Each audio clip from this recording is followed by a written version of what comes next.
Donc comme d'habitude, hein, vous n'hésitez surtout pas à poser vos questions. De toute façon, tout sera disponible après sur YouTube s'il y a des choses que vous voulez revoir parce que vous n'avez pas bien compris, ce genre de choses. Et du coup, on y va. Hop là. Donc comme d'habitude et comme chaque semaine, les appréciations formulées reflètent notre opinion à la date de la publication et sont susceptibles d'être révisées ultérieurement. Nous effectuons des recherches méticuleuses pour tous nos articles et recommandations, mais nous ne sommes pas responsables des erreurs ou omissions qui pourraient y figurer. Rappelez-vous que les actions sont spéculatives par nature, n'y investissez pas plus d'argent que vous pouvez vous permettre de perdre, les performances passées ne reflètent pas forcément les performances à venir. Avant d'investir, nous recommandons à nos lecteurs de consulter un conseiller financier indépendant ou un courtier. Donc toujours la même chose, en n'oubliant pas de vous dire que tout ce dont on parle ici, c'est plutôt de la tech de très long terme. Ça ne veut pas dire qu'il faut investir tout de suite dessus. C'est souvent des technologies qui vont façonner le futur. Mais c'est pas parce que vous êtes une technologie qui va façonner le futur que les acteurs que vous avez à l'instant T sont les acteurs qui vont être gagnants demain. C'est-à-dire une technologie qui façonnait le futur, c'est Internet. Les acteurs qui étaient les plus gros dans Internet dans les années 1990, ce genre de choses, n'ont pas été forcément les plus gros dans les années 2000 et ne sont pas forcément les plus gros maintenant. Donc il y a une notion un peu d'exécution, de capacité à être toujours au point de l'innovation, ce genre de choses qui sont intéressantes. Donc on y va. Donc cette semaine, dans les nouvelles technologiques de la semaine, on a de nouvelles cellules solaires qui produisent de l'électricité la nuit. Alors on va passer un peu la point de vue technique, mais ça va être par rapport à des changements de température et un gel qu'on met encore une fois sur les panneaux. Donc ça nous vient des États-Unis. Donc ça produit beaucoup moins que l'équivalent journalier, parce qu'on est sur 2000 fois moins, hein. On est sur 50 milliwatts par mètre carré, donc c'est vraiment très très peu. Alors pourquoi je vous en parle? Parce que déjà ce qui est intéressant, c'est que malgré le fait que ça soit très peu, c'est quelque chose qu'on n'arrivait tout simplement pas à faire. Et depuis 2011, ils arrivent à le faire. Alors déjà c'est intéressant, parce que ça veut dire que ça suffit pour certaines typologies de services. C'est-à-dire que typiquement, si vous avez des panneaux qui sont assez grands, avec l'amélioration qu'ils pensent pouvoir donner, c'est-à-dire multiplier par plus de 100 la puissance dans les mois qui viennent, ça suffirait pour qu'un panneau solaire puisse alimenter les feux tricolores ou ce genre de choses. Et ça, vous savez que par exemple, une grosse problématique la nuit, c'est vous avez les lampadaires, vous mettez de la lumière, mais c'est très difficile. Et si vous le faites avec des panneaux solaires, il faut que vous ayez le panneau solaire plus la batterie et tout ça, et ça devient très compliqué. Alors que si vous avez un panneau solaire qui fonctionne la nuit, à ce moment-là, vous n'avez plus besoin de la batterie, et du coup, vous voyez bien que l'effet de gain, il est quand même considérable. Alors, attention, là, on est sur ce qui peut marcher maintenant ou dans très peu de temps. Donc déjà, vous voyez un intérêt à ça. Mais il y a un autre intérêt qui est vraiment très important et les chercheurs pensent que c'est possible de le faire. C'est détaillé dans le papier hein, que vous voyez, vous avez le lien juste en dessous. Donc n'hésitez pas à vous abonner à New Tech Insider, enfin à OTK, pardon, la newsletter gratuite et vous aurez tous les slides comme ça avec les liens pour cliquer dessus et tout ça. Donc tout ça vous permet de comprendre que le but des chercheurs c'est d'arriver à faire dans un même panneau solaire un panneau solaire qui fonctionne de jour et de nuit. Et vous voyez bien que ça c'est un changement considérable parce que ça veut dire que si vous êtes capable de fonctionner de jour, de nuit, on commence déjà à avoir des panneaux solaires qui fonctionnent un peu mieux quand il y a des nuages, ce genre de choses. Si vous avez une amélioration et une capacité à fonctionner tout le temps, une énergie qui était intermittente devient de moins en moins intermittente. Et donc du coup là vous comprenez bien que les choses sont très très intéressantes pour l'industrie du solaire parce que au final des rayons cosmiques, il y en a qui nous atteignent en permanence, qu'il fasse jour ou qu'il fasse nuit. La question c'est comment les capter et comment comment produire de l'énergie avec. D'accord ? Donc ça c'est des choses qui peuvent être très très intéressantes. Donc vraiment c'est un avenir et moi je pense que beaucoup de monde compare le solaire à l'éolien, mais c'est pas du tout la même chose. L'éolien, il n'y a pas de vent, il n'y a pas de vent. Et on va pas pouvoir s'amuser à créer du vent. Alors vous pouvez aller mettre des éoliennes là où il y a tout le temps du vent ou très fréquemment du vent parce que vous allez les mettre en plein milieu de la mer, ce genre de choses. Ça, ok. Mais c'est à des coûts extrêmement forts. Là, l'intérêt qu'on a dans le solaire, c'est que depuis quelques mois, on voit quand même énormément d'innovations sur ce qu'on permet à un panneau solaire de faire en plus. On l'a vu la dernière fois avec le fait de capter de l'eau en mettant un gel sur le panneau solaire. On le voit là en rendant le panneau solaire capable de capter de l'énergie la nuit. Donc c'est que des nouveautés, mais ça c'est des nouveautés qui me font devenir très très confiant parce que ça veut dire que si on investit massivement et si on met en place les choses, vous vous rendez bien compte du gain que ça peut être dans les années et dans les mois à venir, hein. Vraiment considérable. Et ça c'est vraiment une techno à suivre et je pense que le solaire c'est vraiment quelque chose de très très très intéressant dans les années à venir.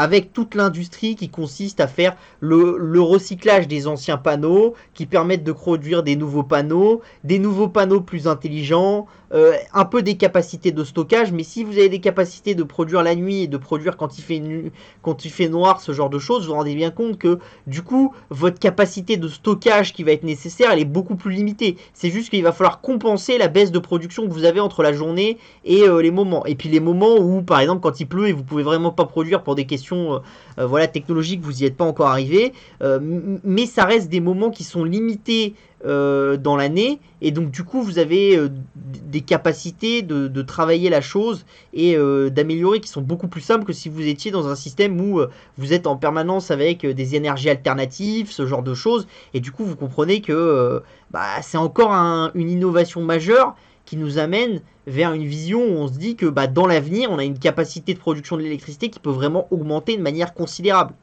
Et on en parle toutes les semaines.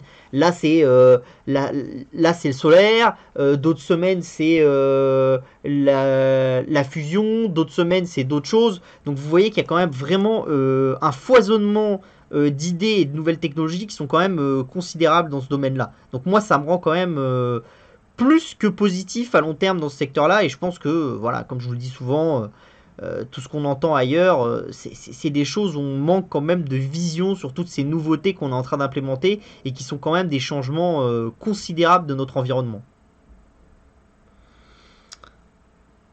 Alors on continue cette semaine avec Argo, qui est un cargo et un navire qui fonctionne à l'hydrogène ultra rapide. D'accord. Donc vous savez que la semaine dernière on avait parlé des drones à décollage vertical pour le transport. Et là cette semaine on va parler de Argo, qui est du coup développé par Boundary Layer Technology, BLT, qui a reçu des fonds de beaucoup d'acteurs très connus dans la Silicon Valley. Donc vous avez eu le Y Combinator, vous avez Flexport, une société de transport intelligente qui a fait une lettre d'intention de 180 millions de dollars pour investir dans Argo. Argo, ils doivent tester le service de fret en fin 2024. Là, ils vont faire les premiers bateaux et leur idée, c'est quoi? C'est qu'en étant avec du transport à l'hydrogène, avec des batteries et en étant sur des tout petits cargos, ils peuvent être 50% moins chers que l'aérien. Ils peuvent mettre juste 1 ou 2 jours de plus que l'aérien. Et ils peuvent être sur un 0 CO2 et travailler à l'H2O. D'accord? Enfin à l'hydrogène. Donc ça c'est intéressant parce que vous voyez que là où avant on avait le camion, le train, l'avion et le bateau, maintenant on rajoute plein de briques entre ces briques. Le drone qui est entre l'avion et le camion, le bateau ultra rapide qui est entre l'avion et le bateau, ce genre de choses. Et donc vous voyez que ça c'est quand même des choses qui sont très très intéressantes parce que plus on va densifier ce genre de choses, plus on va aller vers l'avenir, plus on a de chances d'avoir des choses qui vont être optimisées et qui vont nous permettre de répondre de manière très très rapide aux choses.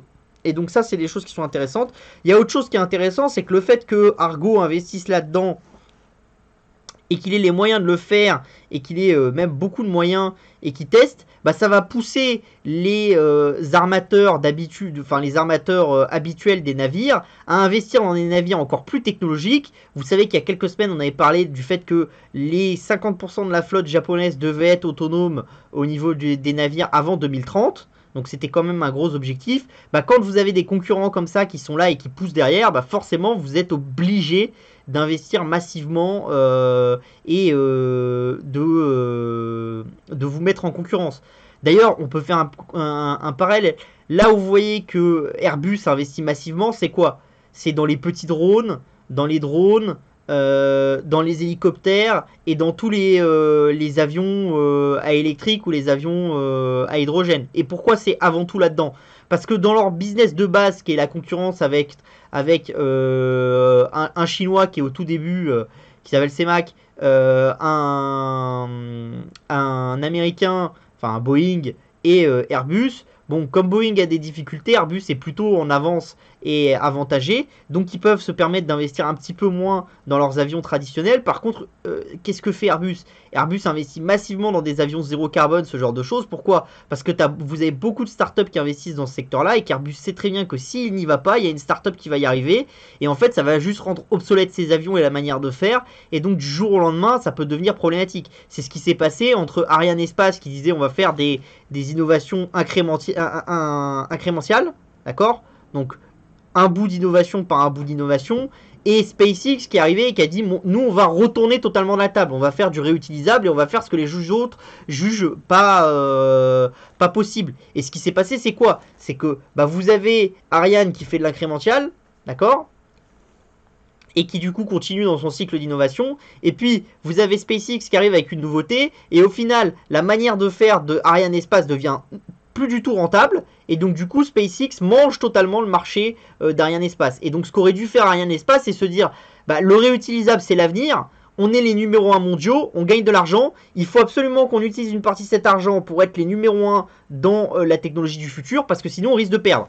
Et donc ça, c'est là que vous voyez les grandes entreprises. Et c'est pour ça aussi que c'est intéressant, le nouveau monde, c'est que toutes les entreprises qui ont compris ce système de vous êtes obligé d'investir massivement pour être dans le cycle suivant, parce que les startups investissent massivement et elles risquent de renverser la table et de vous piquer votre marché, et bien toutes ces boîtes-là, elles ont des R&D qui sont très très fortes. Et si vous regardez la R&D moyenne des sociétés américaines de technologie ou des sociétés européennes de technologie, vous remarquez une chose, c'est que par rapport aux années 1950, par rapport aux années 1980, 2000 et même 2010, les entreprises qui ont des grosses parts de marché investissent encore plus en R&D qu'avant, parce qu'elles ont compris ce principe de renverser la table. Et parce qu'avant, quand on était il y a 20 ou 30 ans et qu'il n'y avait pas tout ce private equity et tous ces investisseurs qui étaient vraiment ancrés dans on va essayer d'investir dans des sociétés qui ont cette capacité de renverser la table, et ben quand vous étiez une société classique, vous aviez les moyens de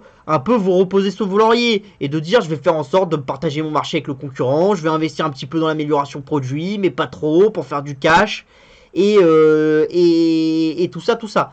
Et vous voyez bien que ce genre de boîte, là on a un exemple criant de ça, c'est dans la food. C'est les boîtes de la nourriture, tout ce qui est Coca-Cola, Pepsi, Nestlé et compagnie, elles ont beaucoup eu cette vision. On n'investit pas trop dans les produits d'avenir, on se concentre sur les marques qu'on a, on achète un peu des nouvelles marques quand c'est intéressant, et on fait tourner le portefeuille et on fait du cash. Et on essaye d'améliorer nos activités. Danone, c'était un peu pareil. C'est ce qu'on appelait des boîtes un peu value, des boîtes très solides et tout. Et pourquoi depuis quelques années, vous voyez par exemple des grands changements entre la montée du cours de l'action de Pepsi et la montée du cours de l'action de Coca-Cola, parce qu'en fait Pepsi a complètement remodelé son business en se disant il faut qu'on soit présent sur les nouveautés, les boissons énergisantes, les snacks à base de viande sans viande, les snacks ultra protéinés, ce genre de choses. Il faut qu'on s'ouvre le champ des possibles. Là où Coca-Cola, il dit, nous on fait du Coca-Cola, on fait tel machin et on sait bien faire ça et on se concentre là-dessus. Et donc vous voyez bien que avec le temps, ça a été compliqué. Vous avez la même chose chez McDonald's. McDonald's, ils sont concentrés sur les McDo, ils savaient bien faire les McDo, et vous commencez à avoir des concurrents qui sont arrivés très massivement sur le terrain et qui ont piqué un peu des parts de marché à McDonald's. Là, c'est la même chose. Et ça, c'est un vrai changement de long terme. Et c'est un changement de long terme qui est très intéressant pour l'investisseur. Pourquoi? Parce que ça veut dire que votre société, si elle investit massivement dans les R&D, elle a moins de chances de se faire disrupter. Donc la question que vous pouvez vous poser à l'heure actuelle, dans les sociétés qu'on voit de plus en plus, c'est est-ce que ce shift qu'on a eu vers l'ultra R&D de grosses sociétés technologiques et de grosses sociétés industrielles, est-ce que ça va pas empêcher l'émergence de start-up et de concurrents dans le futur? Parce que soit ces gens vont se faire racheter, soit ces gens, en fait, ils n'auront pas les moyens d'investir face à quelqu'un. Et si vous voulez, l'exemple qui est en train de se passer, c'est l'exemple de Tesla. Tesla investit massivement, Tesla y arrive pour le moment, mais vous commencez à avoir de la concurrence massive sur l'électrique. Est-ce que dans les 10 prochaines années, quand Volkswagen, Renault et tout le monde se sera mis à l'électrique, est-ce que Tesla aura toujours l'attraction et toujours l'idée, on est parti en premier, on a de l'avance et on va garder cette avance? Ou est-ce que la puissance, la connaissance du réseau, la connaissance des clients de Volkswagen, de Renault et tout ça, et leur investissement ultra massif dans l'électricité qui commence à dépasser les investissements que font Tesla dans le domaine, est-ce que ça va pas poser des problèmes? Alors pour Tesla, l'avantage c'est qu'ils ont une vision de tout le spectre de l'énergie et qui voient la voiture comme une composante d'un composant plus grand sectoriel qu'est l'énergie. Là où, par exemple, si vous prenez un acteur comme Volkswagen, eux, ils se voient plutôt comme acteur de la mobilité et pas comme acteur de l'énergie. Donc la manière de se définir est un peu différente. Mais ça, c'est des choses qui sont très intéressantes et qu'il faut avoir en tête. Donc, on continue cette semaine avec l'hebdo des cryptos. D'accord? Donc, l'hebdo des cryptos de cette semaine, c'est là, on voit, vous avez des hausses. Hein. Donc, Kyber, Neutrino USD, StepN, Monero, pardon, Shiba, Appcoin, mais vous avez surtout des stablecoins. Pourquoi vous avez surtout des stablecoins? Parce que c'était une semaine un peu agressive. Donc par exemple vous avez l'Axis qui descend fortement, on n'est plus qu'à 47 $ alors que ça fait un plus haut à 120. IoTex, Oasis Network, Wave, vous savez qu'on en a pas mal parlé, ils étaient pas mal hauts. Le Terra aussi qui était très haut et qui est bien descendu. Donc c'est une semaine un peu dure pour les cryptos en ce moment. Au niveau de l'adoption, vous voyez que les adresses actives diminuent pour tout le monde, sauf pour Ripple, pour Dogecoin, pour ICPT et pour Algorand. Mais bon, pour ICPT, c'est vraiment négligeable. Pour Dogecoin et Algorand, c'est un peu plus grand. Mais voilà, là où c'est vraiment important, c'est pour Ripple, mais ça avait beaucoup baissé, donc c'est juste en train de remonter. Le number of owners, il augmente de plus en plus partout. Quelques pourcentages, hein, surtout là où c'est intéressant, c'est que ça augmente beaucoup, c'est sur Bitcoin et Ethereum. Donc pour rappel, number of owners, c'est les adresses avec plus de 10 $ dans le portefeuille. La market cap diminue partout, sauf pour le Dogecoin, ça c'est normal. Je vous l'ai dit, c'est une semaine un peu compliquée pour les cryptos. Vous voyez quand même que la market cap sur la semaine, c'est pas catastrophique, hein. Ethereum perd moins 3%. Alors effectivement, vous avez de l'émission, donc la baisse de l'Ethereum est un peu plus grande que ça. Voilà. La supply monte de manière très très légère. Le free float aussi. La transfer value, elle diminue très fortement sur Ethereum. Elle diminue assez fortement sur Bitcoin. Elle augmente très fortement sur le Dogecoin parce que vous avez une spéculation. D'ailleurs, ça se voit. Hein. Vous voyez, vous avez très peu d'adresses actives en hausse. Le number of owners a quasiment pas changé à 0%. Et pourtant, la transfer value a complètement augmenté. Donc ça, c'est synonyme que des investisseurs qui sont dans l'univers de Dogecoin se vendent entre eux du Dogecoin. Et donc, il y a une volatilité et un échange des Dogecoin qui est beaucoup plus rapide. La vitesse de rotation du Dogecoin a augmenté. Une vitesse de rotation qui augmente, c'est pas problématique si vous avez des nouveaux acteurs qui rentrent dans le marché. Parce que si vous avez des nouveaux acteurs qui rentrent dans le marché, c'est normal que la vitesse de rotation augmente. C'est des acteurs passés qui donnent une partie de ce qu'ils détenaient à des acteurs nouveaux. Et ces acteurs nouveaux commencent à trader, et donc vous êtes plus nombreux à être en train de faire du trading, donc forcément votre rotation elle augmente un petit peu. Ce qui est plus dérangeant, c'est si vous avez une rotation qui augmente mais que le nombre de joueurs est égal à celui d'avant. Ça veut dire que c'est juste la vitesse de rotation qui change, et donc à ce moment-là, c'est vraiment un indice d'une spéculation. Et donc ça peut être problématique. En daily transfer, même chose, vous voyez. Donc voilà, au niveau des stablecoins, vous voyez que malgré le fait que ça soit une semaine où, entre guillemets, on a eu une très mauvaise semaine des cryptos, bah, tous les stablecoins sont en très forte baisse. Ça, c'est quelque chose qu'on avait quasiment jamais vu, hein, à ce niveau-là, en nombre d'adresses actives. Donc ça note qu'il y a des gens qui détiennent du stablecoin et qui ont juste arrêté de bouger et que leur adresse est devenue inactive. Et donc ça veut quand même dire qu'il y a des gens qui pensent qui préfèrent être en dehors du marché. Donc qui n'ont pas profité de la spéculation des 2 dernières semaines, mais qui ont juste été dire, moi je veux garder des stablecoins et je pense qu'il ne faut pas rentrer dans le marché, que c'est un marché de trading et ça ne m'intéresse pas. Ce genre de choses. Et vous voyez que par contre, quand on compare le nombre d'adresses avec des stablecoins dedans, là par contre on est en hausse partout, donc ça veut vraiment bien dire ce que je vous dis, c'est le nombre d'adresses actives qui a diminué et pas le nombre total de personnes qui détiennent des actifs, et donc c'est vraiment des gens qui ont décidé de devenir inactifs parce qu'ils savent pas très bien où va le marché, ce genre de choses. Donc ça valide un peu l'idée que je vous racontais depuis quelques mois. On est structurellement plutôt dans quelque chose qui tend vers un hiver des altcoins, ce genre de choses, mais on a des rebonds très violents. Donc ces rebonds très violents font revenir du monde, mais c'est un peu... c'est mi-figue, mi-raisin, c'est très compliqué. Et moi, dans ces cas-là, je préfère me concentrer avant tout sur les très très gros coins. Je pense que c'est plus intéressant, que c'est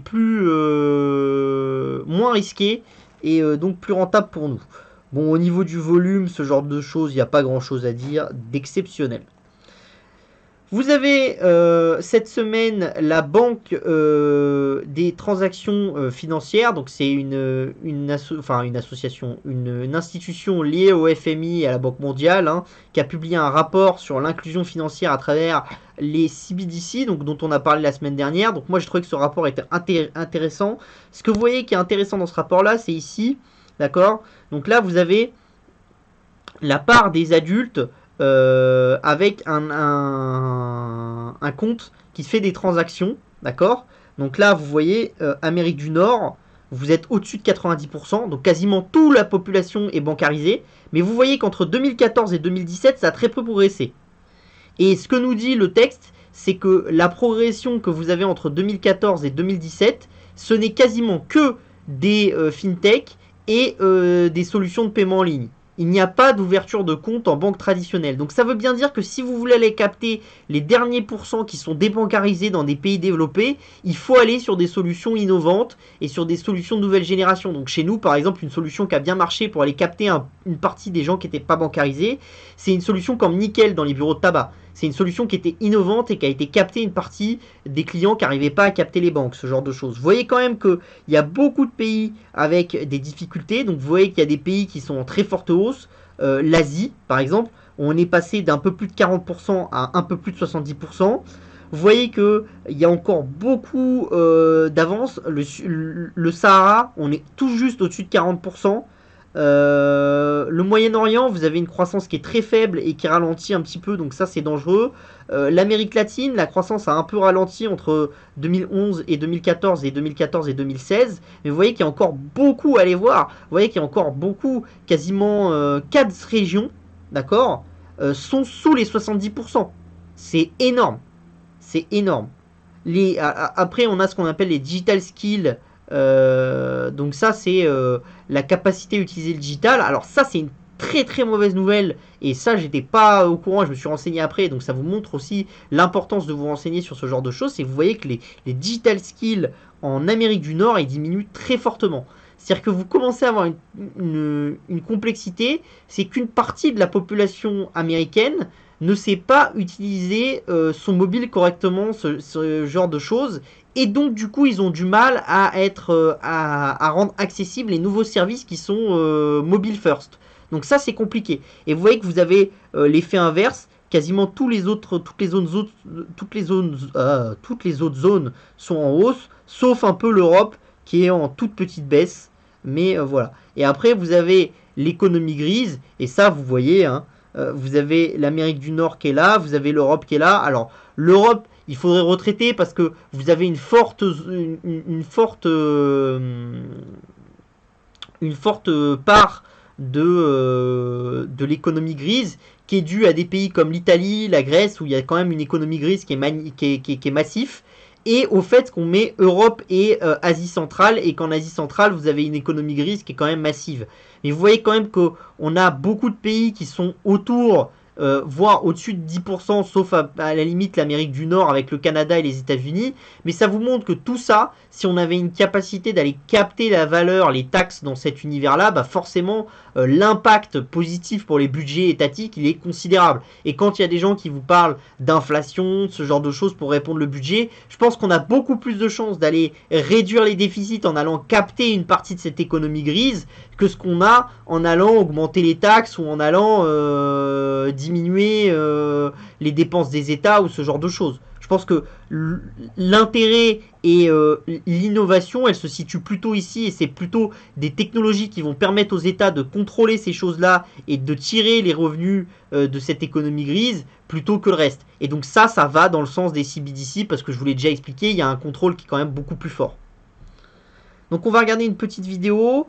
Ça c'est le project Dumbar, donc qui est géré par la Banque internationale des échanges, hein, donc celle qui est liée à la Banque mondiale et ce genre de choses et au FMI. Et donc voilà. Alors c'est en anglais, je suis désolé, mais on se retrouve juste après.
Donc voilà, donc là vous avez vu le Project Dumbar, hein, donc qui est porté par plusieurs banques centrales.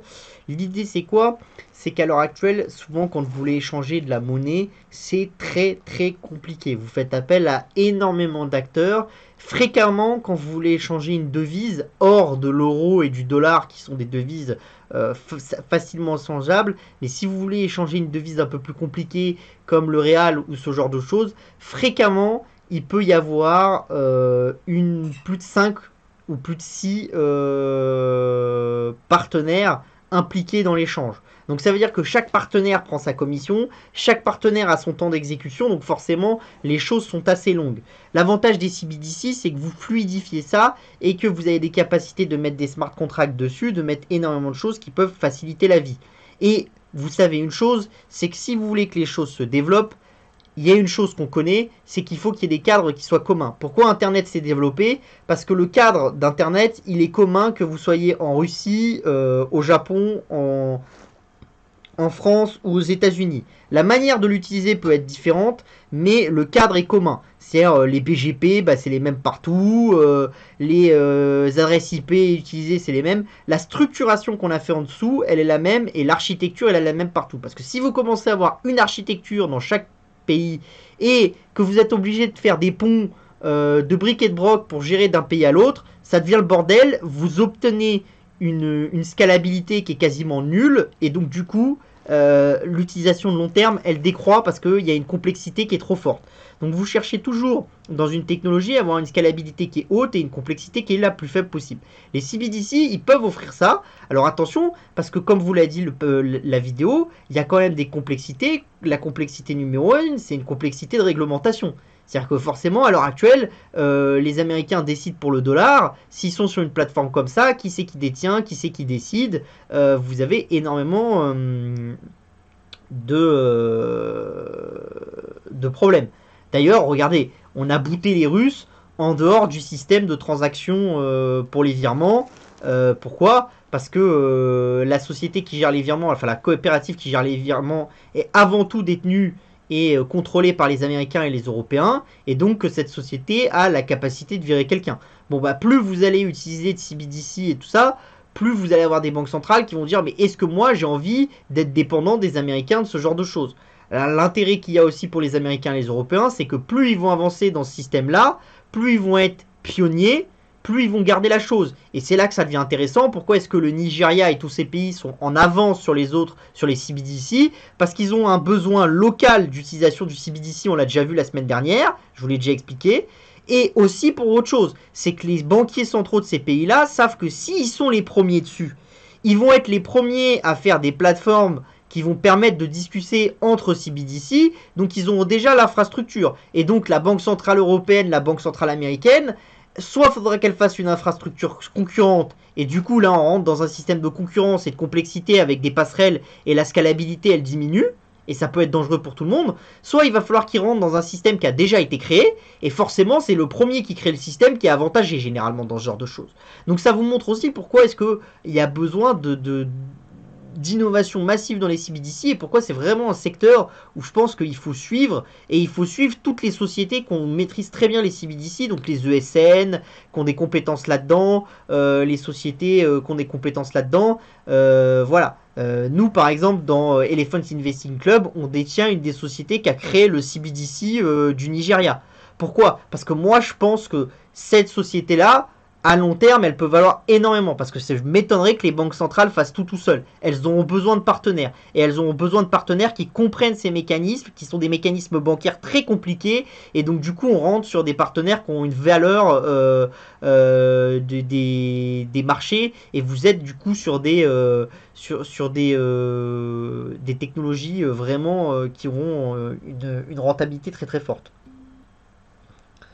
On continue du coup avec Mastercard qui a publié du coup la liste des parts de marché des exchanges, ce genre de choses. Donc là ils vous mettent les notes des différents exchanges sur plusieurs points.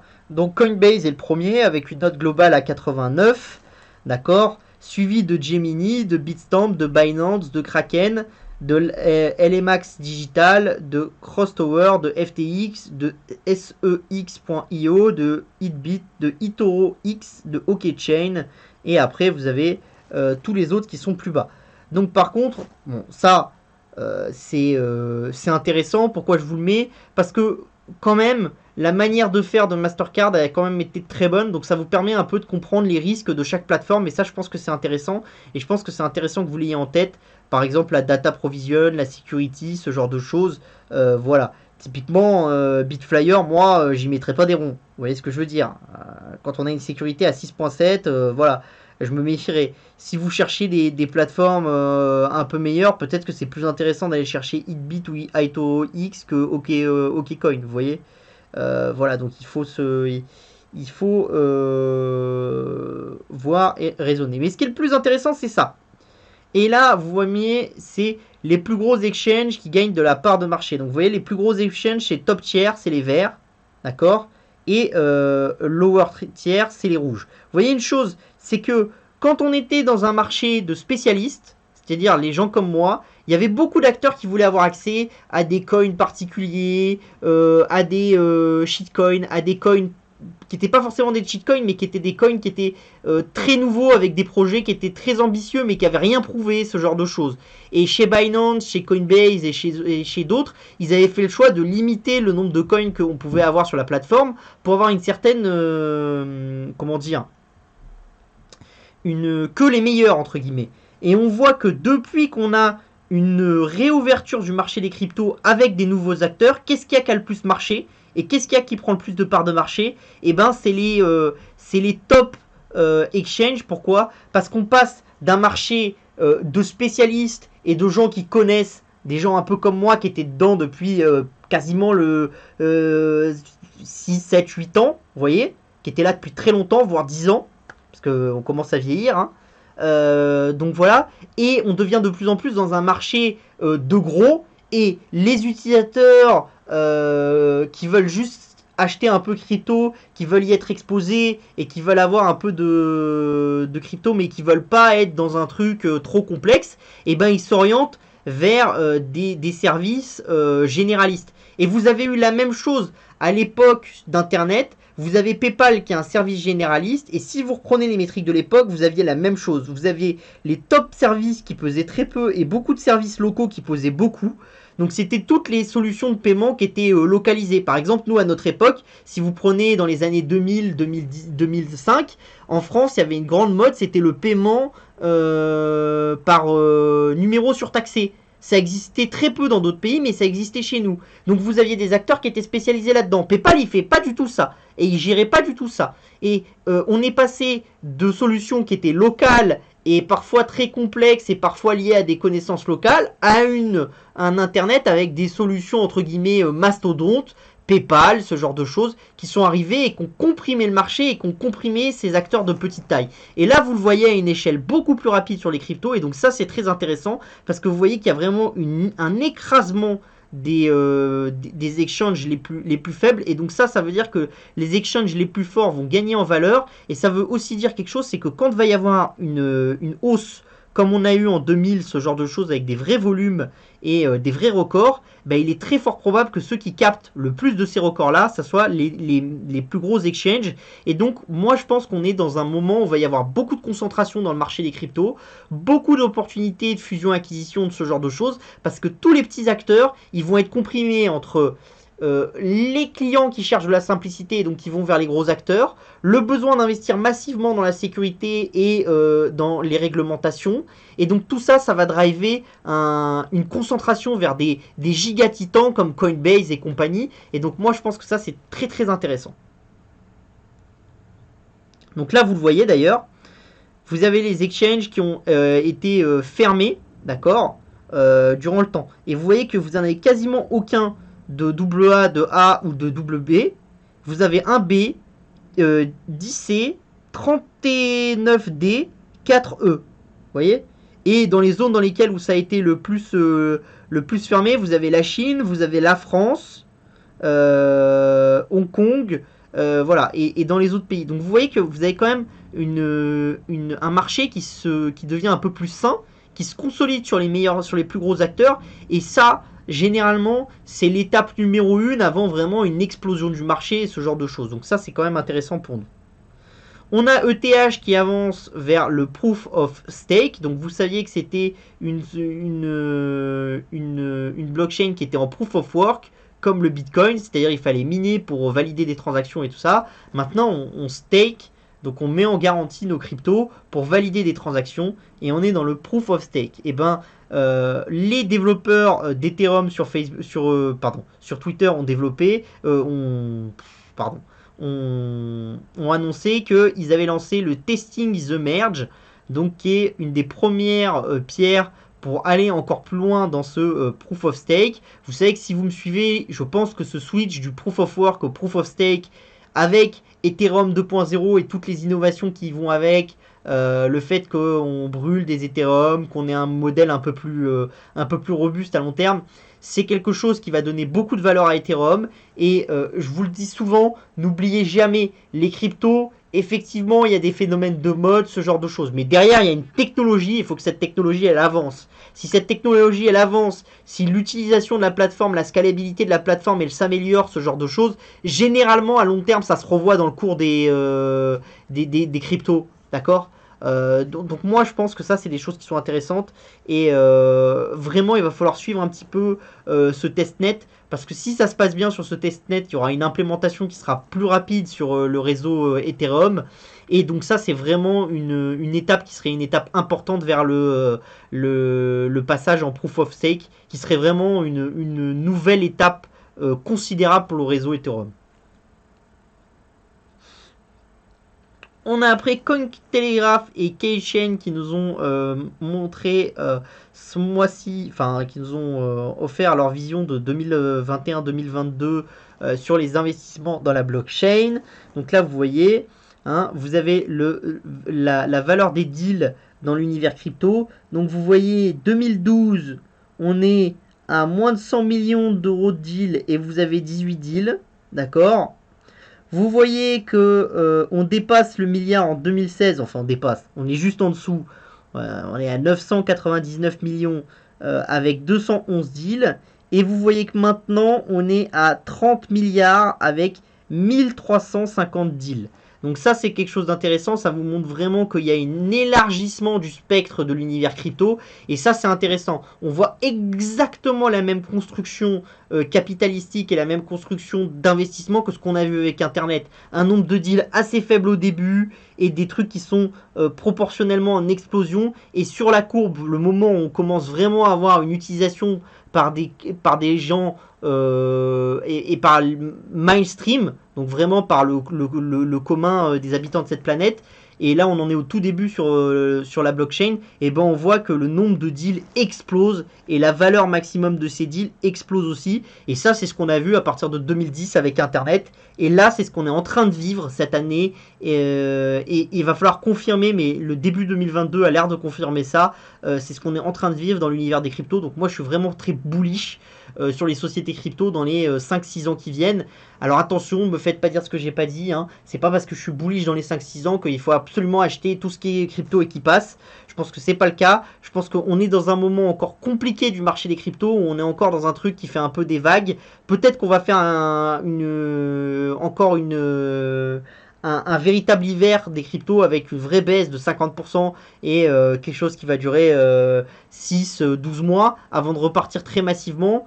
Peut-être qu'on va pas le faire. Ça je sais pas le dire, mais par contre je pense quand même qu'on a vraiment des indications qu'on est sur la même création de valeur que sur Internet. Donc vraiment il faut être sur ce secteur là, il faut essayer d'acheter des sociétés qu'on pense pouvoir devenir des leaders dans leur domaine, et dans des domaines qui sont là pour perdurer, et qui sont des domaines vitaux pour les cryptos. Donc la cybersécurité des crypto-monnaies, le custody, ce genre de choses, les exchanges, toutes ces choses là. Donc moi je pense que ça vraiment c'est très intéressant pour nous. Au niveau du MEA, bah, vous voyez en 2021, hein, donc PayPal qui a acquis Curve pour plus de 200 millions, Galaxy Digital qui va acquérir BitGo dans le custody pour 1,2 milliard, Visa qui acquiert Tink pour 1,8 milliard de dollars, Mastercard qui acquiert CipherTrace pour 239 milliards de dollars, et Nike qui acquiert RTFKT racheté pour un montant non divulgué. Donc vous voyez quand même que vous avez beaucoup d'acteurs, vous avez des acteurs spécialisés crypto, Galaxy Digital, et après vous voyez que vous avez beaucoup d'acteurs du monde passé qui investissent massivement, parce que c'est ce que je vous racontais tout à l'heure avec Boeing et avec Airbus qui investissaient massivement dans le futur. Les acteurs comme PayPal, comme Visa, comme Mastercard, ils savent que cet univers des cryptos, ça peut renverser le game, et ça peut rendre leurs anciens business complètement entre guillemets sur la touche. Et donc ils n'ont pas envie de vivre ce que les banques ont vécu avec les fintechs. Les banques ont raté l'effort du nouveau marché financier, donc les banques qui étaient là dans les années 1900, elles n'ont pas réussi à être les places boursières, elles n'ont pas réussi à être les fintechs, et elles commencent à avoir beaucoup de mal parce que tout le monde les attaque de tous leurs côtés et elles sont obligées de se regrouper, de se recentrer, et puis elles sont lourdes, c'est des hippopotames, donc c'est difficile de bouger un hippopotame ou un éléphant comme vous voulez, ça dépend de ce qui vous intéresse le plus, mais voilà. Et là vous voyez bien que ces nouvelles sociétés qui ont vraiment été les sociétés qui ont drivé la croissance du Nasdaq et la croissance américaine ces dernières années, elles ont conscience qu'il ne faut absolument pas qu'elles loupent le monde de demain, et donc elles investissent massivement. Et même des sociétés du monde passé qui avaient l'habitude de ne pas investir aussi massivement, Nike avait un petit peu raté Internet, ils étaient arrivés un peu beaucoup plus tard sur Internet, mais ils ont massivement investi. Vous voyez que sur la blockchain et sur les NFT, par contre, ils veulent être là dès le début. Dès qu'ils voient la traction arriver, dès qu'il commence à y avoir le truc, boum, ils y vont. Parce qu'ils savent que s'ils y vont pas, ils risquent de se faire tailler des croupières.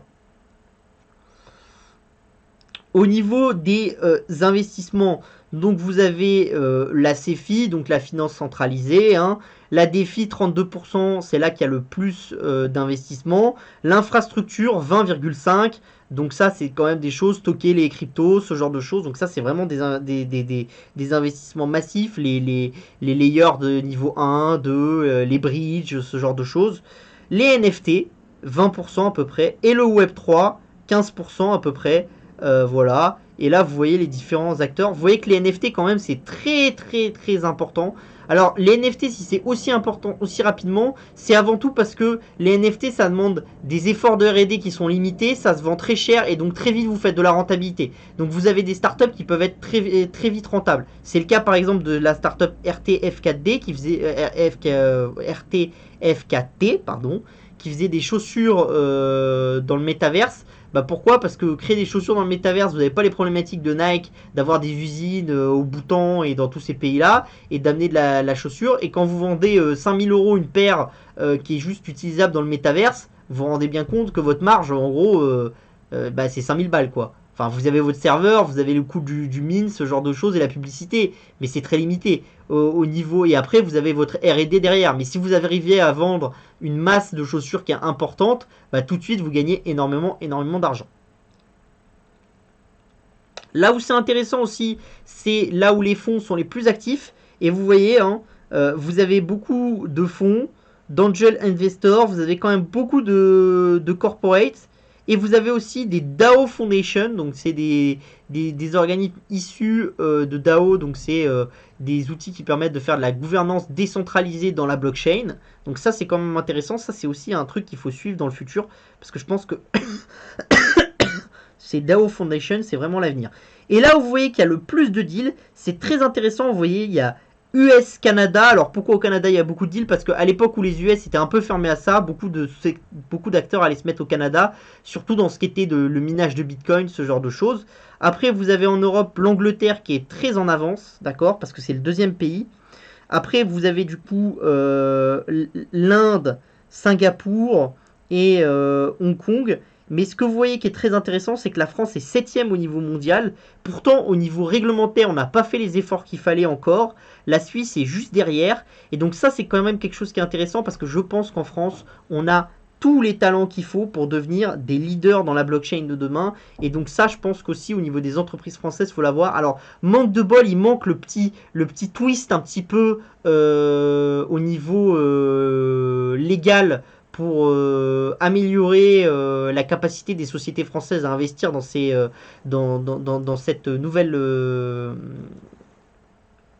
nouvelle branche de l'économie. Il y a beaucoup de députés LREM qui sont très favorables aux crypto-monnaies et qui sont des députés beaucoup crypto. Malheureusement, bon, avec le Covid, avec le machin, c'est vrai que le gouvernement s'est pas penché là-dessus et vous avez quand même beaucoup de députés de la commission des finances et tout, surtout les grands pontes de la commission des finances et tout, qui quand même ont une compréhension plus que limitée des crypto-monnaies, voire proche de zéro, et qui voient que le truc par la lorgnette, du genre ça permet de faire de faciliter la vie des pirates parce que on paye les piratages en bitcoin, ça permet de faire de la fraude pour les Russes, ce genre de choses. Or, en fait, ça permet beaucoup plus de choses que ça, mais on a quand même des choses qui se passent en Europe et on a quand même des super trucs, Sorare, ce genre de choses. On a vraiment énormément de startups qui réussissent dans ce domaine-là et moi je pense que ça du coup c'est intéressant parce que ça veut dire que on a un terreau fertile et il faut qu'en tant qu'investisseur on essaye de profiter de ce terreau-là.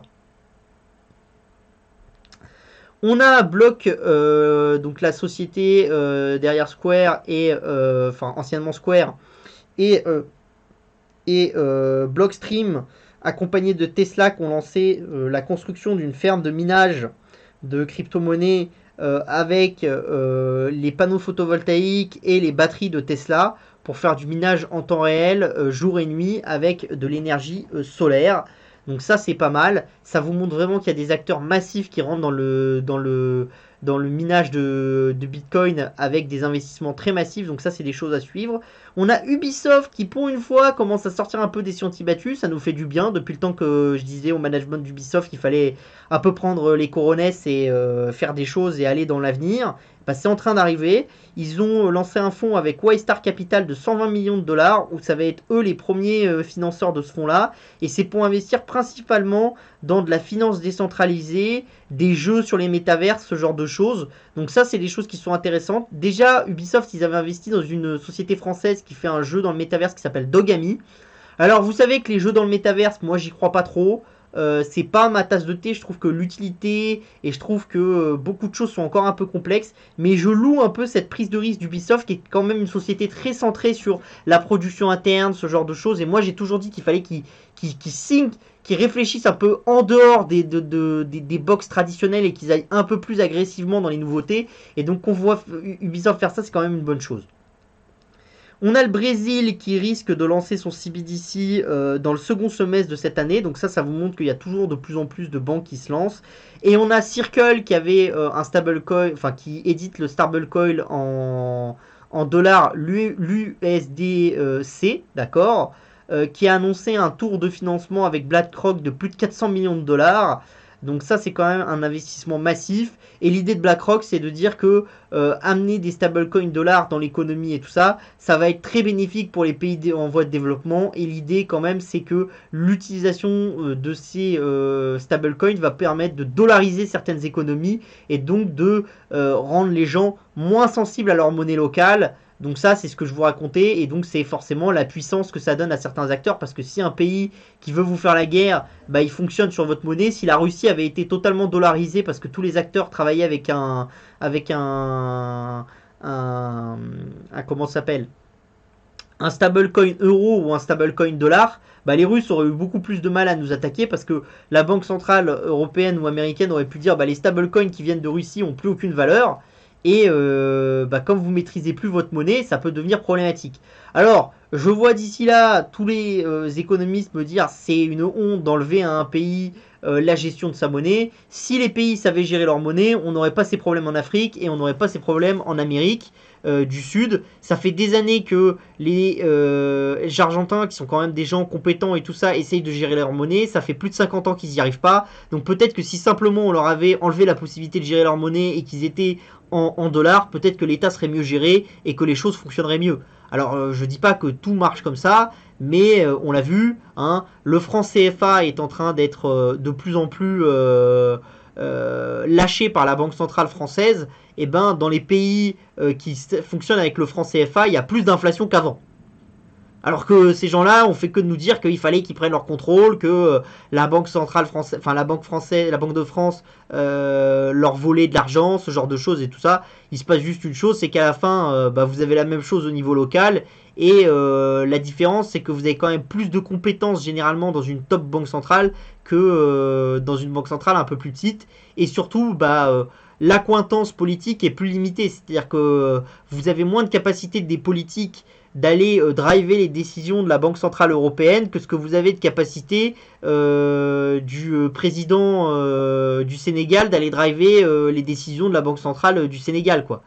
Parce que nous, Emmanuel Macron, il peut vouloir tout ce qu'il veut, il peut difficilement pouvoir envoyer des forces spéciales devant Christine Lagarde pendant un meeting de la Banque Centrale avec des armes sur la tête en lui disant tu vas faire ça parce que je te dis de le faire. Ça peut pas marcher. En Afrique, ça s'est déjà vu. Donc vous comprenez bien un peu le principe. On continue du coup avec l'hebdo du gaming. Donc on a la Chine qui réouvre les vannes. Hein. Donc c'était le 11 avril avec 45 jeux vidéo qui ont obtenu leur licence. Donc là il y a des nouveautés. Il y a plein de nouveaux jeux vidéo qui ont obtenu leur licence. Des sociétés comme Tencent, ce genre de choses. Donc ça c'est quand même un bon signe. Sachant qu'en plus, comme en Chine, on est dans une période de lockdown, il va falloir rester à la maison. Et qu'est-ce qu'on fait quand on reste à la maison? On joue aux jeux vidéo. Donc je pense que pour les sociétés tech chinoises, le pain noir est vraiment de plus en plus avalé. Elles ont mis en place les restrictions que leur demandait de faire le gouvernement. Elles ont encaissé le coût de ces restrictions et maintenant elles vont repartir sur un cycle un peu plus expansionniste à mon humble avis. On a Epic Games qui s'associe à Lego dans le métaverse, donc qui fait une augmentation de capital de 2 milliards qui est souscrite en partie par Sony et en partie par Lego. L'idée c'est quoi? C'est que avec Lego, ils vont essayer de faire des métaverses sous l'exemple de faire ce qu'ils ont fait avec Fortnite, ce qui s'est fait avec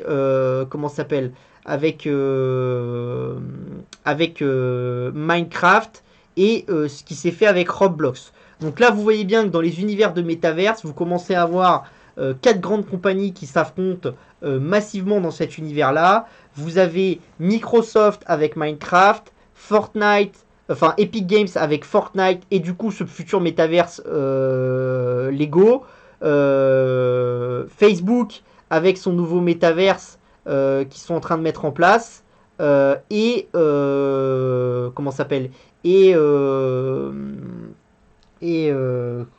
Roblox avec le métaverse de Roblox. Même si, attention, tout n'est pas du métaverse. Facebook, vous êtes vraiment avec un casque de réalité virtuelle, vous êtes projeté dans l'univers, c'est vraiment du métaverse, alors que Fortnite, c'est plus du jeu vidéo. Mais bon, c'est difficile parce qu'on est encore au début, donc c'est des choses qui vont changer, mais si vous voulez, on considère que c'est des plateformes et que ces plateformes liées à des métavers sont quand même des moyens d'amener des univers qui sont quand même très intéressants. Donc ça, voilà, vous avez la news aussi ici du contrat avec Lego et Epic Games. Hein. Ce qui est intéressant, c'est que c'est un contrat qui a plus de 10 ans. Donc ça montre vraiment qu'il y a une idée vraiment derrière ça qui est intéressante et qui cherche à faire des choses. Vous avez Niantic qui rachète la start-up issue des Américains de... J'ai perdu le nom.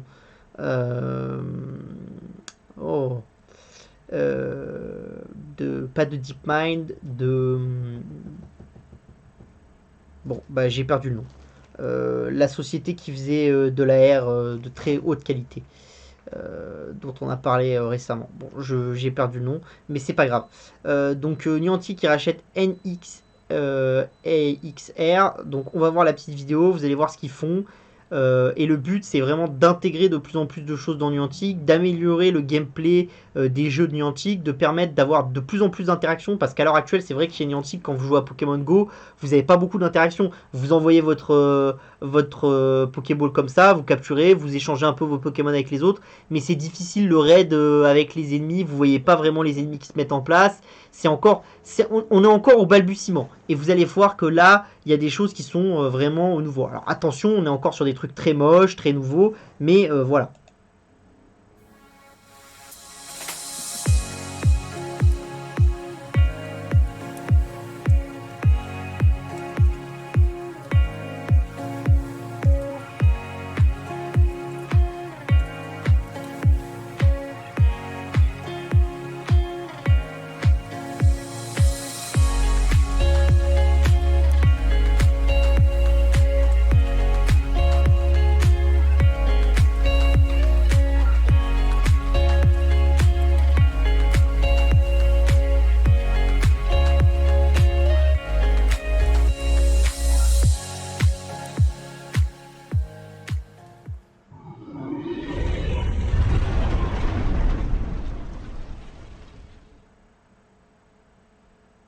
Donc vous avez vu à la fin, ça c'était un jeu coopératif avec de l'AR, de l'AR. Et ça c'est vraiment ce que va chercher à faire Niantic, et ça c'est des choses qui sont très très intéressantes. Vous allez améliorer le quotidien des gens.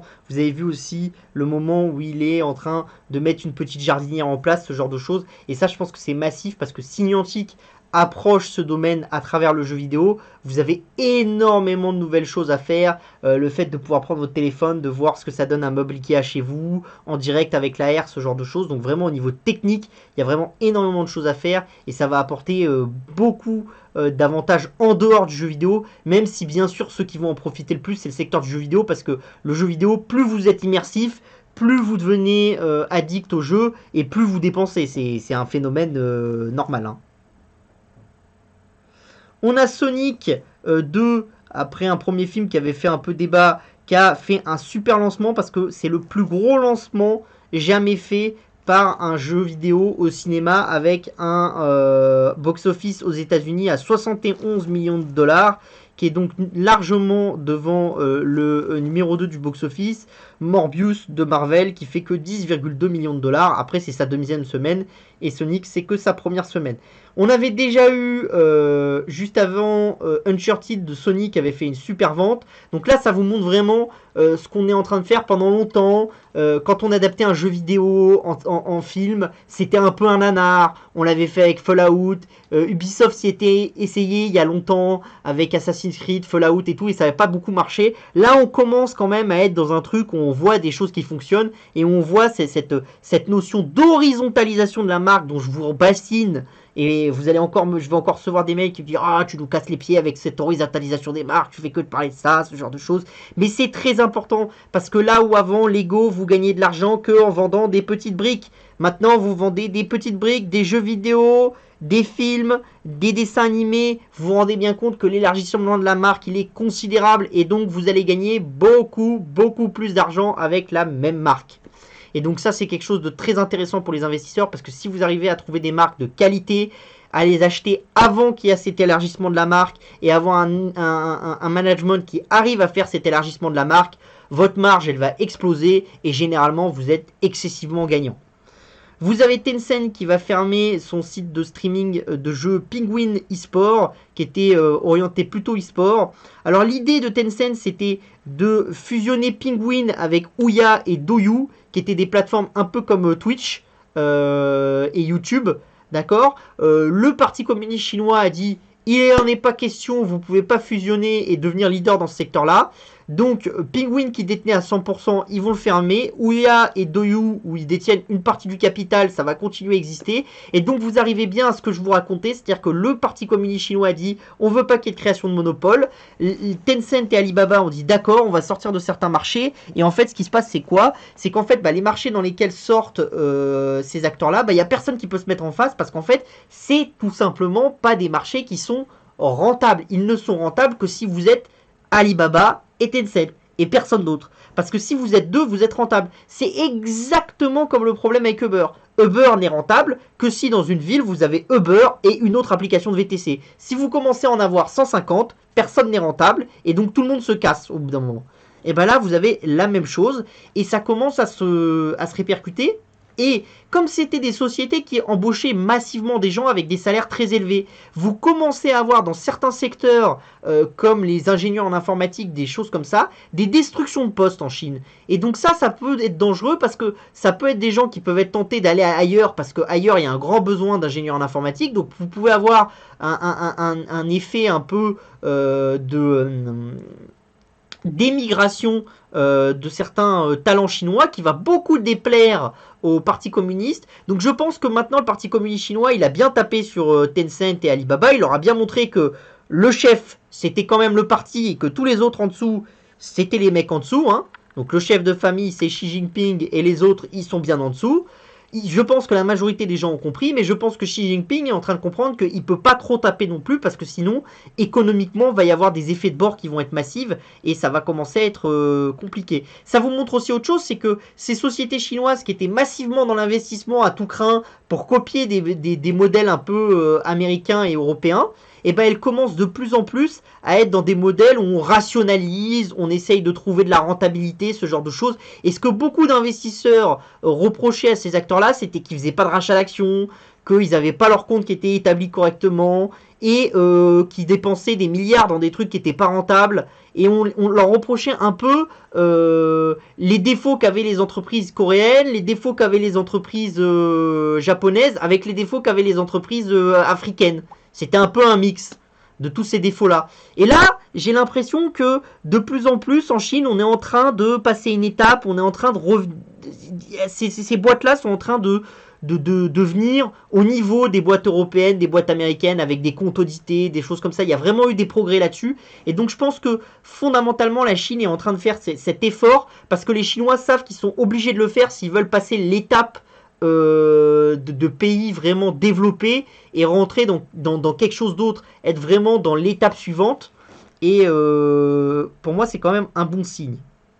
Même si on sait toujours qu'avec le Parti communiste chinois, du jour au lendemain, les choses peuvent bouger. Ça dépend un peu de comment se lève Xi Jinping, de la peur qu'ils ont que les gens se révoltent, ce genre de choses. Enfin, les choses peuvent bouger très vite au niveau social et au niveau politique. Donc faites attention. Mais quand même, j'ai l'impression qu'il y a des petites choses qui nous font sentir que ça va dans le bon sens. Et on a le prince Mohammed Ben Salman, MBS, qui continue ses petites emplettes dans le secteur du jeu vidéo avec le rachat de SNK, donc le développeur de King of Fighters. La fondation du prince a acheté 96% du développeur, alors qu'il en détenait 33% en décembre 2020. Il faut savoir que la fondation d'Arabie Saoudite est très active dans l'achat de développeurs. L'idée, c'est d'amener de plus en plus de secteurs technologiques en Arabie Saoudite pour favoriser l'après-pétrole. Donc voilà. Pour la petite rigolade, je vous invite à aller voir The King of Fighters. C'est quand même marrant parce que les filles les personnages féminins sur King of Fighters, elles sont loin d'être en burqa, hein. Elles sont en toute petite tenue. Donc à voir si ça va changer les méthodes de fonctionnement des jeux, mais j'en doute fortement. Donc comme quoi, business is business. Et on continue avec l'hebdo des marchés. Donc un nouveau cycle pour les semi-conducteurs. Donc ça, c'est les revenus de janvier, vous voyez, dans le temps. Donc vous voyez que vous avez des choses qui sont passées de 10 milliards à peu près au début du cycle en 96 à un peu plus de 50 milliards en 2022. Donc x5 en 20 ans, d'accord, en plus de 20 ans, hein, en 25 ans, pardon.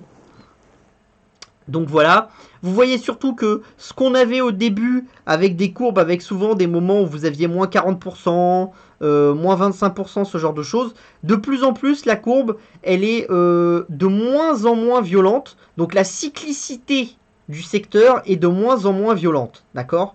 Et donc ça veut bien dire quelque chose. Et pour moi, vraiment, ce qui est intéressant, c'est ce qu'on voit depuis 2018-2019. Parce que n'oubliez pas que qu'est-ce qui a fait le changement et la courbe de croissance très massive qu'on a eue entre 2003 et 2015, en dehors de la période 2008, là, avec la crise, où vous voyez qu'il y a une forte baisse.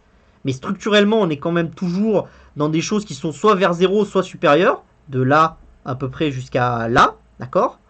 Eh ben, c'est l'arrivée de l'iPhone. Et l'arrivée de l'iPhone a fait une explosion et a drivé une explosion qui était ici, qui a été jusqu'à peu près ici. Pourquoi ? Parce qu'on est passé de on avait des ordinateurs à on a des ordinateurs, des tablettes, des téléphones. Et là, on rentre dans un nouveau cycle parce que chaque truc de votre quotidien devient connecté. La bagnole, c'est connecté. Le frigo, il est connecté. Votre montre, elle devient connectée. Absolument tout ce qu'on porte va devenir connecté. Et bientôt, dans notre t-shirt, il y aura des semi-conducteurs pour savoir à quelle vitesse vous avez respiré, qu'est-ce que vous avez fait, est-ce que vous avez un problème cardiaque, ce genre de choses. On va devenir dans l'intelligence permanente. Le textile va devenir intelligent. Absolument tout va devenir intelligent. Et pour rendre quelque chose intelligent, qu'est-ce qu'il faut ?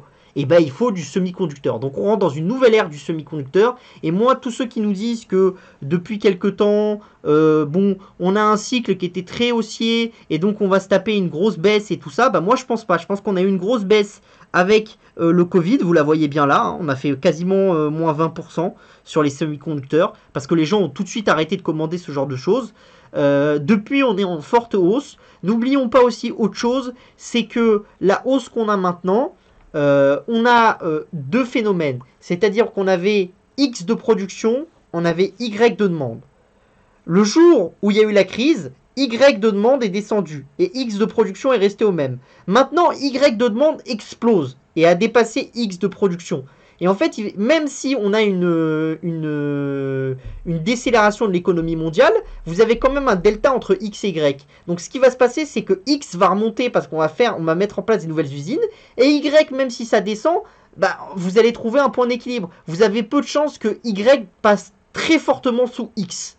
Très très fortement sous X, il y a très peu de chances. Ou alors il faudrait vraiment une crise massive. Donc ça me fait dire qu'on est quand même dans un très très bon cycle pour les semi-conducteurs et que les gens oublient quand même quelque chose de considérable, c'est que le précédent cycle, il a commencé avec les smartphones et le cycle actuel, c'est tout qui devient connecté dans votre quotidien. Absolument tout. C'est fou. Vous allez dans un Darty, vous allez dans un Fnac, dans un machin. Tout ce qu'on connectait pas avant, on le connecte. Le pèse-personne, le machin, le thermomètre, le truc. Absolument tout est connecté. Et tout devient ultra connecté, mais. Et on n'en est qu'au début. On n'en est qu'au début. C'est sûr qu'on va connecter les tuyaux pour savoir s'ils fuient, qu'on va connecter les réseaux électriques, on va absolument tout connecter. Et pour ça, bah, il faut des semi-conducteurs. Donc voilà. Donc comme d'habitude, si ça vous a intéressé, n'hésitez pas à vous abonner à la liette New Tech Insider qui est juste en dessous. On analyse les secteurs comme ça et on donne des sociétés qu'on conseille parce qu'on pense qu'ils vont profiter de ces secteurs-là. Donc voilà. Si vous voulez quelque chose d'encore plus qualitatif, vous n'hésitez pas à nous contacter. On édite aussi le service Elephant Investing Club où là on vous accompagne encore plus dans la prise de décision et on vous donne encore plus de trucs et c'est au quotidien avec un chat Telegram, ce genre de choses et on discute au quotidien. Donc si vous avez des questions et que vous ne voulez pas les poser tout de suite mais vous voulez avoir le temps de réfléchir à votre question, de la poser, elle est longue, ce genre de choses, vous pouvez nous les envoyer à la-rédaction-tech@publicationagora.fr, d'accord. Vous pouvez aller sur notre chaîne YouTube, sur notre site internet, opportunité-techno avec un S à opportunité et à techno.com et vous avez nos articles. Donc maintenant je vais voir un peu vos questions et on va voir qu'est-ce qu'il y a comme super question.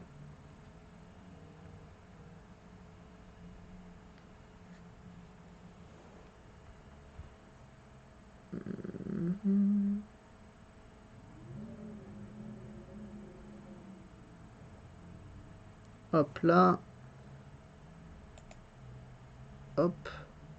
Hop, ici. Donc on va se mettre en pop-up, comme ça on n'aura que le chat, ce sera mieux. Alors. Oula. Il n'y avait que ça comme question?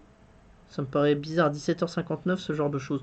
Bon, je sais pas s'il y avait des questions qui étaient là avant et qu'elles apparaissent pas sur le chat, vous me le dites. Peut-être qu'il n'y a pas l'historique du chat qui apparaît en entier.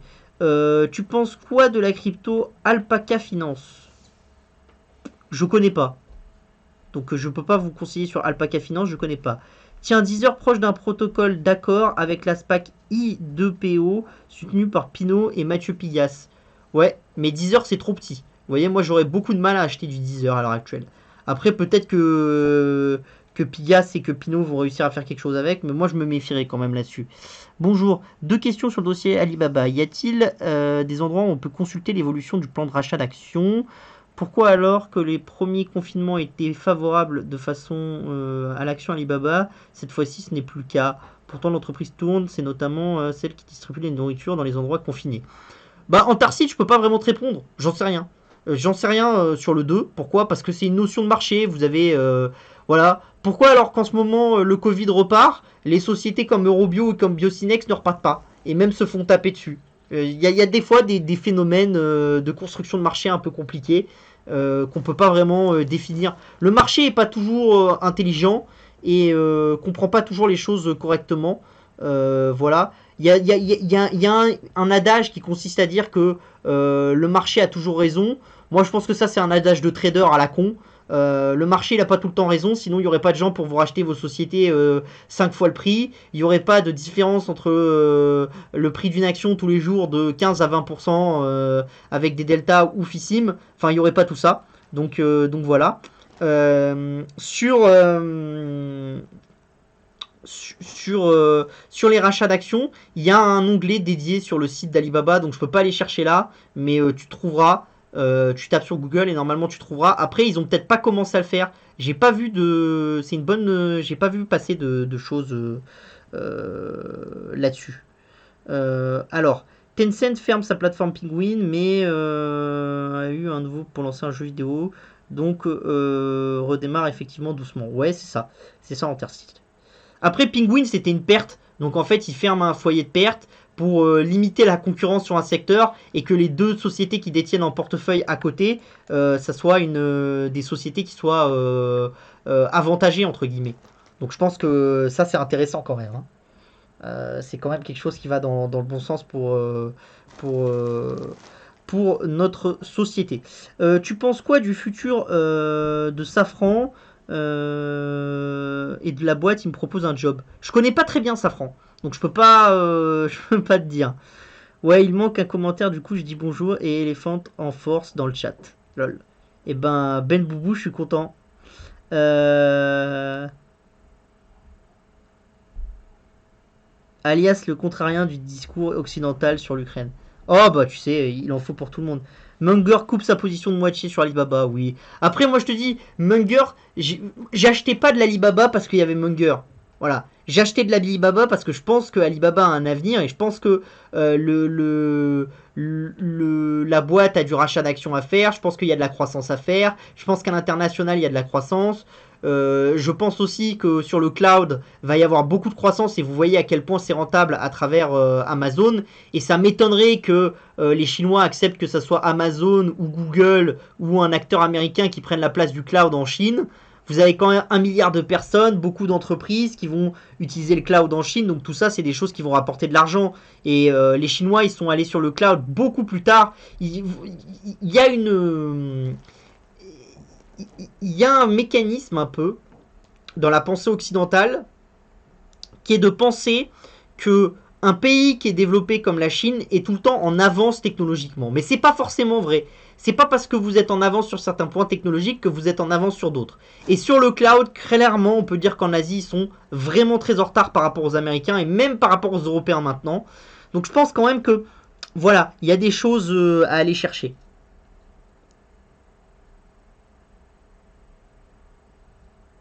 Alibaba a débuté en Tar City 10, donc bah, tu dois pouvoir trouver. Va sur Seeking Alpha ou sur ce genre de choses et tu dois avoir les infos normalement. Tu dois pouvoir les trouver.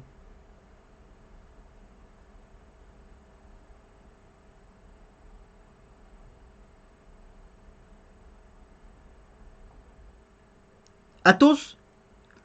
Bah Athos j'en avais, je suis sorti en perte. J'ai fait à mon avis comme beaucoup. Pour moi quand je l'ai acheté à 30, c'était déjà pas cher. Là ça devient vraiment vraiment pas cher. Après où se situe le point bas, je suis d'accord avec toi, c'est vraiment pas cher à 2 milliards. Peut-être que vers 20 euros faut en racheter. J'ai du mal. J'ai du mal à dire. Je pense quand même que les business cybersécurité ont quand même une grande valeur. Après, la question, c'est est-ce que la société va se dégrader encore cette année ou est-ce qu'elle va pas se dégrader?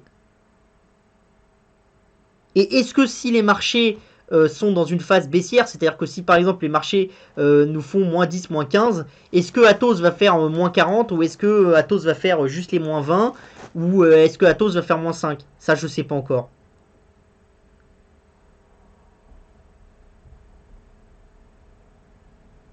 Après, t'en sais rien, Altico, peut-être qu'il a jugé que le potentiel de gain sur d'autres sociétés américaines, maintenant qu'ils avaient perdu 50%, est plus intéressant. Ça va vraiment dépendre de ce qu'il va faire de son cash. C'est difficile de déterminer avant ce qu'il va faire de son cash. Je peux vous citer une société que j'adore et vous dire que je la vends.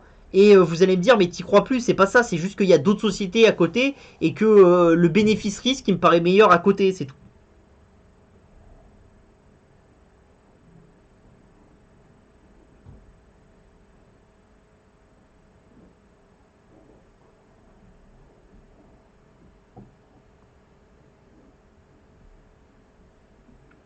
Alors Jules, ça j'évite. Je pense que sociétés de voitures électriques sont très très chères. Elles ont une très forte croissance. Euh, mais j'éviterai de comparer Tesla à NIO parce que Tesla, vous payez le call quand même Elon Musk, avec le fait que maintenant Tesla veut faire des robots, que Tesla fait des batteries, que Tesla fait du solaire, alors que NIO ça fait avant tout des voitures. Si vous voulez, les sociétés sont quand même pas du tout les mêmes. Le call, les calls capables de que sont pardon, les calls que sont capables de faire le management de Tesla et celui de NIO sont pas les mêmes. Donc je pense que c'est deux choses différentes. Après, le marché de la voiture électrique, c'est un marché que je connais assez peu. Je le connais d'équipementier de la voiture électrique, de choses, ce genre de choses, mais jamais j'aurais été capable d'acheter du Tesla ou du NIO à 40 millions de fois le bénéfice, ce genre de, enfin, j'y arrive pas. Et pourtant, je trouve que c'est des super sociétés, mais il y a un moment, les choses ont un prix. Et je suis d'accord, peut être déraisonnable un certain temps, mais est-ce que j'ai la vision que Tesla peut quintupler son chiffre d'affaires et mériter sa valorisation actuelle? J'en sais rien. J'ai plus de sentiments que ça peut ne pas se faire que de chances que ça peut se faire. Et je pense que c'est à peu près la même chose chez NIO. Est-ce qu'il y a d'autres questions?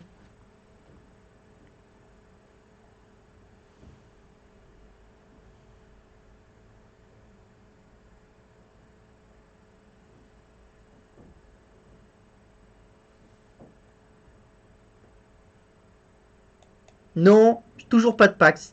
Toi, tu suis Value Invest et tout ça. Non, non, on en a beaucoup parlé, mais j'ai pas le fit avec cette société. J'arrive pas à comprendre pourquoi il y a de la croissance. Je trouve que le métier est pas très sexy. Voilà, ça m'attire pas. Vous avez des choses comme ça, hein. Vous avez des boîtes, vous essayez de les analyser, puis le truc, vous n'avez pas voilà, vous avez pas le machin, il n'y a pas le truc derrière, et si vous n'avez pas le fit, le machin comme ça, c'est tellement dur d'analyser une boîte, il y a tellement de choses à faire que, bon, faut faire attention. Attention après, hein, effectivement, la branche cyber pourrait valoir 4 à 5 milliards, Atos vaut 2 milliards, mais attention, il y a de la dette hein, chez Atos. Hein. Donc il faut que vous valorisiez en VE net. Hein. Bon, après, ce que vous pouvez vous dire, c'est que tout ce qui est le reste, cloud computing, informatique quantique, ESN, infrastructure, ça vaut quasiment rien, quoi. Donc la question, c'est est-ce que ça vaut quasiment rien ou est-ce que ça vaut quelque chose?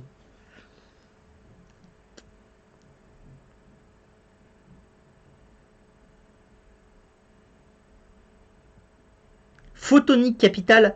Oui, c'est une toute petite société cotée. Alors attendez, il faut que je regarde parce que comme je peux pas changer sur le machin, mais il faut que je regarde si c'est la bonne. Euh, Photonic, celle que je me souviens. Photonic Capital, c'est ça? Ouais, c'est une société OML. Euh, j'ai jamais compris. Parce que cette boîte-là, soi-disant, il y a 12 euros de cash dans la société et elle vaut 1 euro, mais depuis des mois et des mois. On m'en a déjà parlé en me disant que c'était un coup en or, que c'était bagueur assuré et tout ça, mais j'ai jamais compris pourquoi la société elle avait baissé autant. Et j'ai jamais compris la problématique qu'il y avait avec cette société. Je pense quand même qu'il y a anguille sous roche avec cette société. Hein. Après, peut-être c'est moi qui me trompe, hein, je sais pas. Mais il y a une histoire, je sais pas, j'ai jamais je crois que je me suis arrêté parce que je crois que je me suis arrêté parce que quand j'ai cherché à comprendre quels étaient les actifs et à discuter avec le management, j'ai eu zéro retour. Et quand on est dans ces marchés-là, faut faire attention, le ML, les trucs comme ça, il y a souvent des comptes trafiqués, des trucs comme ça. Donc je me suis déjà fait avoir deux trois fois. Donc quand j'ai un doute, je préfère pas y aller ou alors j'y vais vraiment. Voilà, on me dit que il y a 100 millions d'euros de cash, ça vaut 500 000 euros. Voilà, je prends un ticket de 500 balles et je me dis, voilà, c'est comme si j'avais joué le match de Paris. Euh, le match de Paris vs je sais pas Quevilly quoi et que vous aviez mis 100 balles sur Quevilly pour vous marrer quoi. Bon voilà, mais ça n'a rien d'un investissement. Ouais, Loïc Abadi le conseil, je sais pas, je connais pas les track records de Abadi. Donc je sais pas s'ils trouvent souvent des sociétés comme ça. Après, vous faites des très bons trucs, hein. Moi, j'avais acheté de l'Euroland à l'époque où ça valait plus rien et tout ça. Et j'ai fait x10, x15 dessus. Donc on fait des super trucs sur le ML. Mais par contre, c'est compliqué, hein. Dans le chat, je crois on a Mathieu. Non, il est pas là aujourd'hui, Mathieu, dans le chat. On a fait, mais voilà, il m'a suivi sur une société qui s'appelait Immersion. Et on avait fait quelque chose de pas mal, hein, sur Immersion. On avait fait x5 en quelques mois et tout, à l'époque du métaverse. Mais moi, je l'avais déjà avant le métaverse.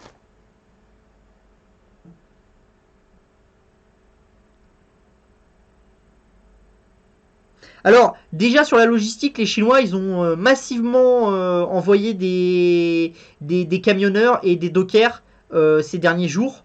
Donc ça prouve qu'ils veulent pas qu'il y ait des disruptions comme il y a eu avant. Après, effectivement, plus ça va durer longtemps, plus il y aura des disruptions. Mais j'ai quand même l'impression que le gouvernement chinois est dans une vision de il faut qu'on gère la disruption pour qu'elle soit le moins violente possible et que du coup, même si ça oblige à sortir un peu de la politique, tout le monde reste chez lui et tout ça, ils ont envie que ça continue à tourner un minimum. En fait, ce qu'ils veulent empêcher, c'est les développeurs d'aller au bureau, les mecs d'aller au restaurant, la vie sociale. Mais la vie économique, j'ai pas l'impression qu'ils soient dans une volonté de totalement l'arrêter. D'ailleurs, dans les villes, ce qui pose le plus de problèmes, c'est plutôt dans les bureaux, dans les choses comme ça, dans les industries de services, de trucs comme ça. L'industrie lourde, ils ont plutôt été dans une vision complaisante.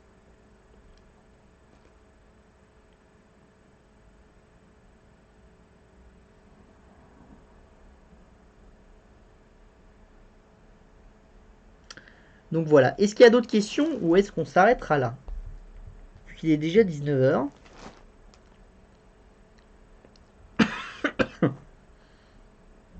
Je vous laisse une, 2 minutes s'il y a des questions en plus.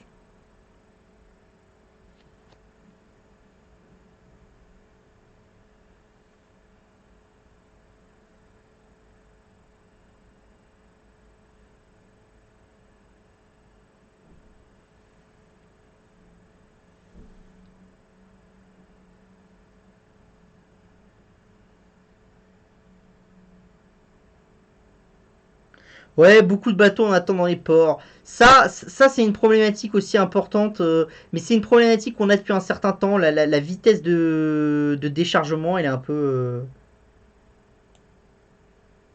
La Russie, j'ai déjà expliqué, ce qu'il faut suivre scrupuleusement, c'est le prix du baril Oural, vraiment, parce que autant le gaz, c'est difficile pour la Russie d'aller le vendre à quelqu'un d'autre, et il y a un phénomène un peu, voilà, les Européens sont obligés de l'acheter, donc il y a un jeu de ping-pong entre les deux, mais ce qui fait le delta pour la Russie et ce qui les maintient à long terme, c'est le gaz, les autres produits et le pétrole. Et là, le pétrole, c'est vraiment en train de devenir dur pour la Russie.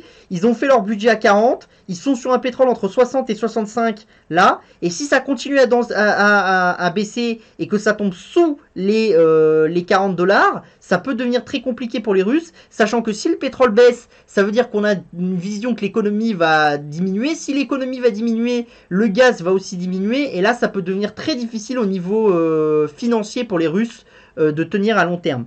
Mais je pense que c'est plus difficile pour les Russes en ce moment de tenir militairement à long terme que financièrement. Mais les deux mis bout à bout peuvent créer énormément de problèmes. Oui, mais ça, ils vont investir massivement. Les MSC, CMA, CGM et tout ça, ils vont investir massivement. Donc, la flotte de bateaux qui va arriver va être massive. Les améliorations sur la flotte de bateaux, c'est-à-dire les capacités à vite, à vite remplir et déremplir les bateaux, vont être améliorées parce que c'est des bateaux qu'on a maintenant, ils sont plus optimisés que les anciens. Et en fait, si vous voulez, l'effet qu'on a de difficulté maintenant, il va être compensé par dans 2-3 ans l'effet de facilité qu'on va avoir et le renouvellement très important de la flotte qu'on va avoir. Ouais, il y a Technip qui fabrique des terminaux GNL, donc ça ils vont en profiter, mais ils ont des gros projets en Russie. Je sais pas. Je connais pas assez le dossier pour savoir quelle est leur exposition réelle à la Russie et qu'est-ce que pourraient leur apporter les projets gaziers en Europe. Mais je pense que c'est peut-être mieux d'attendre sur ces dossiers-là.